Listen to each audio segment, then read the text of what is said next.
It's really beautiful here. Come on, it'll be fun. Sorry, sorry. Bitch! Oh, shut up. Welcome dear रॉकर्ट्स। आज हम देखेंगे life after Beth. तो movie की शुरुआत में हमारी हीरोइन बेथ को दिखाते हैं, जो हाइकिंग यानी कि लंबी दूरी तक पैदल चलकर जाना बहुत पसंद करती है और वो अकेले कहीं पर जा रही होती है। अब अगले सीन में दिखाते हैं हमारे हीरो जैक को, जो बेथ के अंतिम संस्कार पर जाने के लिए नैपकिन खरीद रहा होता है, क्योंकि हाइक पर जाते समय एक वैश्य सांप के काटने से वो मर चुकी होती है। फिर जैक अपने माँ पापा के साथ बेथ के घर पर जाता है, जहाँ बेथ के पापा मॉरी और उसकी माँ जेनी होते हैं और दोनों ही अपनी बेटी को खो देने से बहुत उदास बैठे रहते हैं। और जब मिस्टर लेविन जैक के पास आते हैं तब वो कहता है कि मुझे नहीं पता मैं बेथ के बिना कैसे रहने वाला हूँ। फिर वे जब अपने घर लौटते हैं तब जैक का भाई कायल, जो उनके समुदाय का सिक्योरिटी होता है, वो जैक से कुछ अजीब से सवाल करता है। अब समय बीतने पर जैक की मानसिक स्थिति बहुत कमजोर होने लगती है, क्योंकि वो लगातार बेथ के बारे में सोचता रहता है और वो एक दिन बेथ के घर चला जाता है। उसी समय उनकी नौकरानी पार्लिन घर से बाहर चली जाती है। फिर घर जाते ही वो देखता है कि जेनी बेथ का सामान बक्से में डालकर पैक कर रही होती है और फिर वो मॉरी के साथ रात के 3 बजे चेस खेलता है।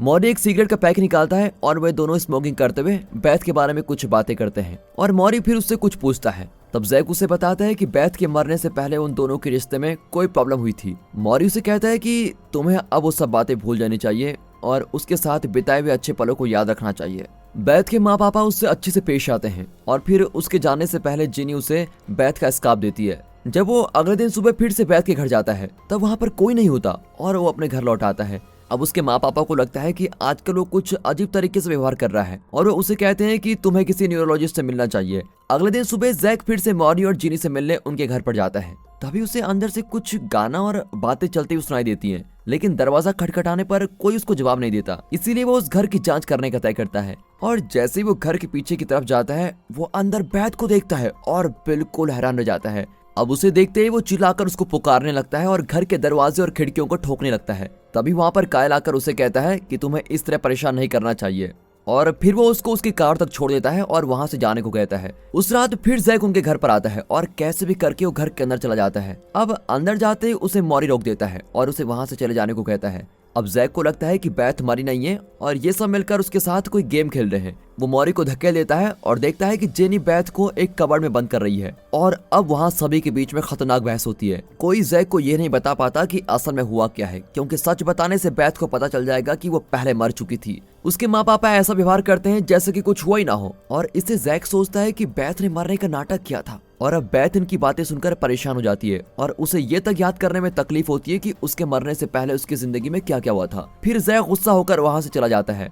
अपने घर लौटते ही वो अपने माँ पापा से कहता है कि बेथ की मौत एक बहुत बड़ा झूठ था, इसीलिए अगले दिन उसकी माँ उसे टेस्ट करवाने के लिए एक अस्पताल में लेके जाती है। फिर जैक शमशान में बेथ को दफनाने वाली जगह पर भी जाकर देखता है तो वहाँ उसको एक बड़ा खड्डा दिखाई देता है। वो फिर बेथ के घर जाकर मॉरी से इस बारे में बात करता है। फिर मॉरी उसे सब कुछ सच बताते हुए ये कहता है कि बेथ मरने के बाद वापस जिंदा चली आई है। इसका कारण तो मुझे भी नहीं पता, लेकिन मैं खुश हूँ कि मेरी बेटी वापस आ गई है। लेकिन तब भी जैक को इन सब बातों पर यकीन ही नहीं होता और वो कहता है कि क्या बेथ खुद उस बंद खड्डे में से एक ज़ॉम्बी की तरह बाहर निकल गई। तब जेनी आकर कहती है कि ये एक चमत्कार है और बेथ को भगवान ने फिर से जीवित किया है। फिर बेथ वहाँ पर आ जाती है और वो जैक को ऐसे किस करती है जैसे सब कुछ नॉर्मल है और उसे वो अपने कमरे में जबरदस्ती खींच कर लेके चली जाती है। कमरे में जाकर दोनों के बीच काफी लंबी बातचीत भी चलती है। बेथ उसे कहती है कि मुझे ये नहीं समझ आ रहा कि सभी लोग मुझको देखकर अजीब तरीके से व्यवहार क्यों कर रहे हैं और बेथ को पहले की बातें बिल्कुल भी याद नहीं होती है, ना ही हाइकिंग वाली बात और ना ही उन दोनों के बीच हुए ब्रेकअप वाली बात। वो सिर्फ इतना याद करती है कि अगले दिन उसको कोई परीक्षा देनी है और वो बहुत ही परेशान दिखती है उसके लिए।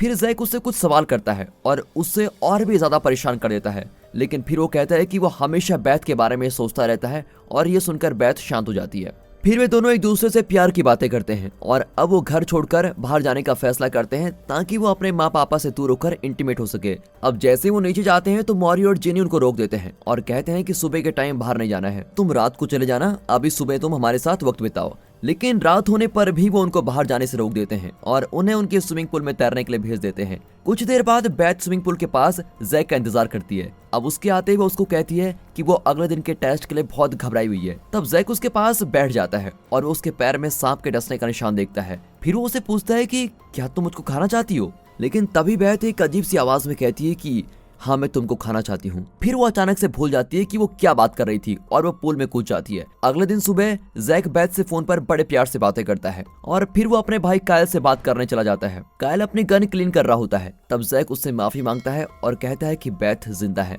लेकिन कायल उसकी बातों पर विश्वास नहीं करता। फिर वो किचन में जाता है जहाँ उसके माँ पापा नाश्ता कर रहे होते हैं। वे जैक के अच्छे मूड को देखकर बहुत खुश होते हैं, लेकिन उसका व्यवहार अचानक से बदलने से उनको शक भी होता है। फिर वो जब बेथ के घर में जाने के लिए निकलता है तभी बाहर वो अपने मेलमैन को देखता है जो उसे काफी दिनों बाद मिला होता है। और यहाँ जैक का व्यवहार दिनों दिन बिगड़ता जाता है और वो जाकर मॉरी से कहता है कि उन्हें बेथ से सब कुछ सच कह देना चाहिए कि वो मर चुकी है, लेकिन मॉरी उसको मना कर देता है, ये कहकर कि सच पता चलने से वो परेशान और उदास हो जाएगी।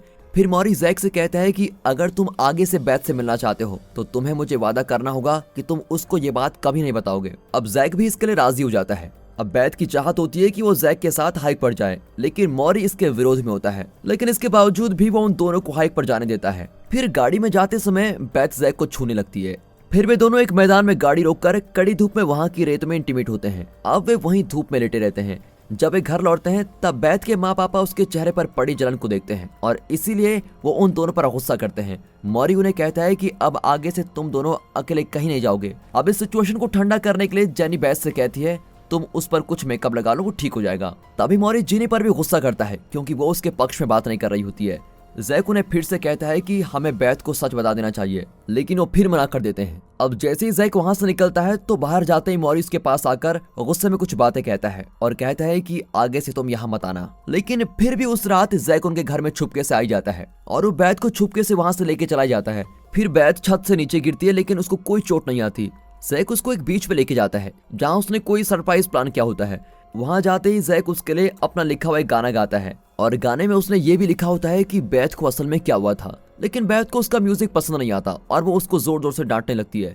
वो उसे पूछती है तुम मेरे साथ ही क्या कर रहे हो, और फिर गुस्से में वो उस लाइफ गार्ड टावर को तोड़ देती है। अब जैक उसको शांत नहीं कर पाता क्योंकि बेथ और ज्यादा परेशान होने लगती है और वो कुछ अजीब सा महसूस करती है और बीमार भी होने लगती है।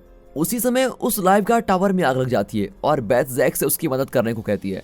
अब जैक बेथ को कार में बैठा देता है, लेकिन कार में बैठते ही अचानक उसका व्यवहार अजीब सा हो जाता है और वो एक शीशे को तोड़ देती है। जैक की कार में बैठने पर वो पूछती है कि शीशे को क्या हुआ।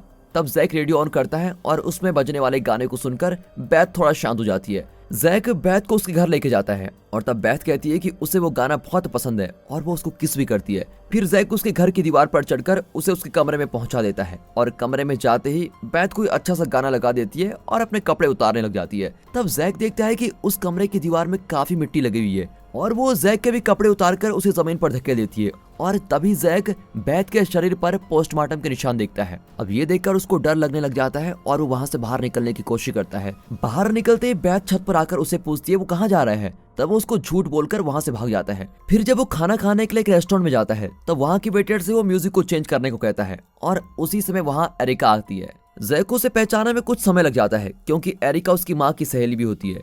अब जैसे ही वो उसको पहचान लेता है तो वो उसको अपने साथ बैठकर खाने खाने को कहता है और वे दोनों साथ में लंच करते हैं। फिर वो दोनों लंच करते हैं और बेथ के बारे में भी बातें करते हैं। जैक उसे कहता है कि वो अब सोचता है कि बेथ का मर जाना ही बेहतर था। ये सुनकर तो एरिका चौंक जाती है और खाना खाते समय वहाँ का एक वेटर कुछ अजीब तरीके से व्यवहार करने लग जाता है। अब उसको देखकर जैक एरिका से पूछता है क्या तुमने किसी और को इस तरह व्यवहार करते हुए देखा है। एरिका कहती है नहीं और कहती है तुम्हें अपनी जिंदगी को आगे लेकर जाना होगा, ठीक वैसे ही जैसे मैं अपनी नानी को खोकर अपनी जिंदगी को आगे बढ़ा रही हूँ। फिर जैक पैसे देकर बाहर निकलता है और अपनी कार को स्टार्ट करता है, लेकिन उसके सामने तभी बेथ जाती है और वो उसको देखता नहीं और ठोक देता है। कार से बाहर निकलते ही वो देखता है कि बेथ कार के पहिए के नीचे फंस गई है और इसलिए वो गाड़ी को पीछे लेता है। फिर बेथ ऐसे बाहर निकलती है जैसे कुछ हुआ ही ना हो और वो वहाँ के लोगों को डराने लग जाती है। फिर जैक और बेथ के बीच काफी बहस भी होती है और उसी समय एरिका रेस्टोरेंट से बाहर आती है और वो जैक को पुकारती है। इससे बेथ को बहुत गुस्सा आता है।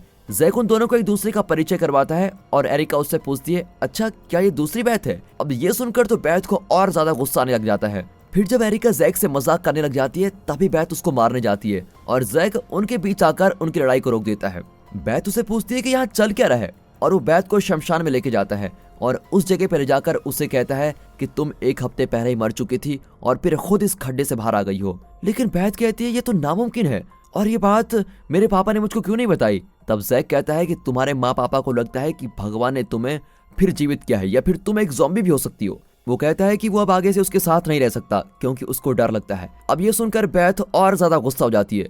वो उसको धक्का मारकर गिरा देती है और उसकी कार लेकर चली जाती है। फिर उसी रात जैक फिर से बेथ के घर जाता है और तब उसे अंदर से बंदूक चलने की आवाजें आती है। वो अंदर जाता है और देखता है कि कायल बेथ के दादाजी को शूट कर रहा होता है, जो मरने के बाद फिर जिंदा लौट कर आ गए हैं।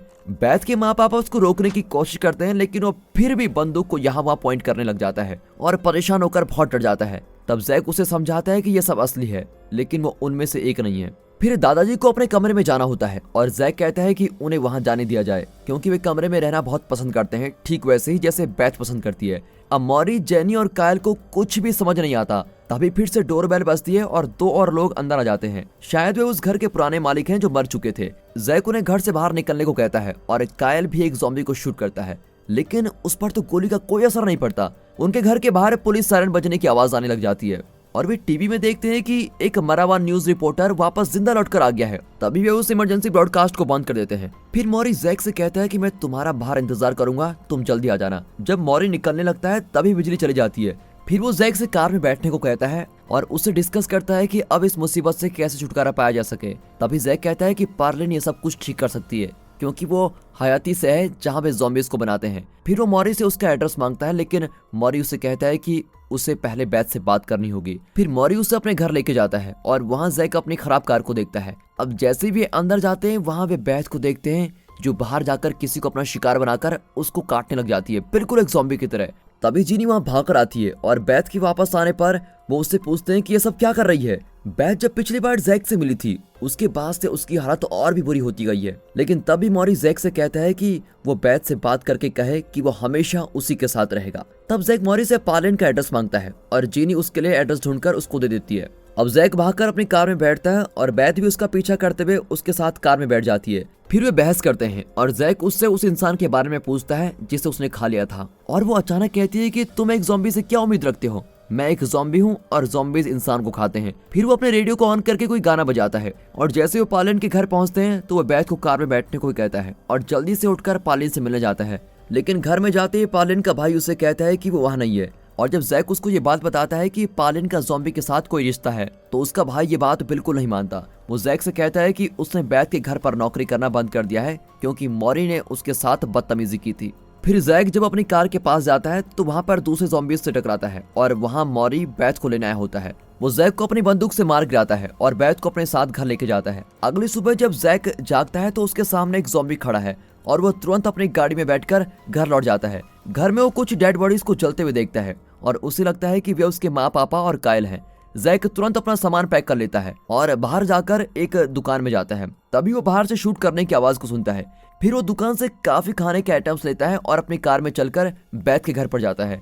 वहाँ वो मॉरी को देखता है और उनके घर में सभी चीजें बिखरी पड़ी होती है। उसे जीनी की आवाज सुनाई देती है और वो उसी दिशा में जाता है। वहाँ वो देखता है कि जीनी बेथ को अपने हाथ का एक टुकड़ा खिला रही है और वो जैक से कहती है कि बेथ ने मॉरी को खा लिया। तब जैक उसके घाव पर पट्टी बांधता है और उसे कहता है सब कुछ ठीक हो जाएगा। फिर बेथ के साथ अकेले रहते समय वो उससे बहस करता है और फिर कहता है मैं तुम्हारे साथ कुछ समय अकेले रहना चाहता हूँ और मैं तुमको हाइक पर भी ले जाना चाहता हूँ। बेथ उसे पूछती है क्या तुम्हें मुझसे डर लगता है और वो जवाब देता है कि तुम्हारे सिवा मेरा यहाँ पर कोई नहीं है, लेकिन वादा करो कि तुम मुझको नहीं खाओगी। अब ये दोनों जब बाहर जाने के लिए निकलते हैं तब बाहर कायल उनको देख लेता है और अपनी बंदूक से बेथ को शूट करता है। तभी जैक उसे रोकता है और उन डेड बॉडीज के बारे में पूछता है जो घर पर उस समय जल रही थी। तो कायल कहता है कि उसके माँ पापा जिंदा हैं और वो 11 के घर पर है। अब कायल ने जैक पर भरोसा कर लिया है, इसलिए वो उससे माफी मांगता है और कहता है हमें ज़ॉम्बीज़ को मिटा देना चाहिए और सभी को शूट करना चाहिए। तो जैक उसे कहता है कि मुझे उसे हाइक पर ले जाने दो और कायल फिर उसको एक बंदूक देकर कहता है उसके सर पर शूट करके उसका दर्द को खत्म कर दो